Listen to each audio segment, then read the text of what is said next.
Bonjour à toutes et à tous. 1, 2, 3, ça déboîte. Une boîte, un contenu, une explication express, s'il vous plaît. Et aujourd'hui, on va parler de Mission Calaveras. Un jeu pour 25 minutes de 3 à 6 joueurs dès 12 ans.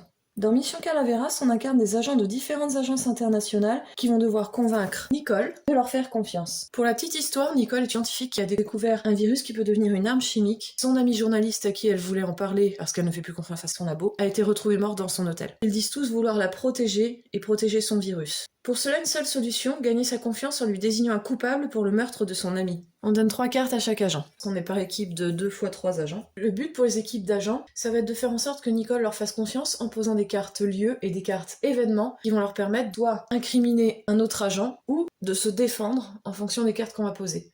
Sur le plateau de jeu, on a 2 zones. La zone verte qui est la zone d'innocence et la zone rouge qui va être la zone de culpabilité. Pour les différents lieux, donc là la fête des morts, la cabine téléphonique, l'aéroport, le labo scientifique et l'hôtel de son ami. À chaque fois qu'un agent risque d'être incriminé dans le cours de la partie, il recevra entre 1 à 3 gouttelettes de sang pour indiquer que Nicole est plus ou moins suspicieuse. Si par exemple l'agent a plus de cartes, il recevra plus facilement 3 gouttelettes de sang. S'il en a un petit peu moins, il n'en recevra qu'une. Celui qui a 7 gouttelettes de sang perd la partie et est déclaré le meurtrier de l'ami journaliste de Nicole. Là par exemple, si moi je jouais avec Christina Spencer, je vais poser une carte lieu devant moi. Que ce soit nous qui le mettions ou un autre joueur, automatiquement dès qu'on a 2 cartes identiques, ça supprime la carte et on les défausse.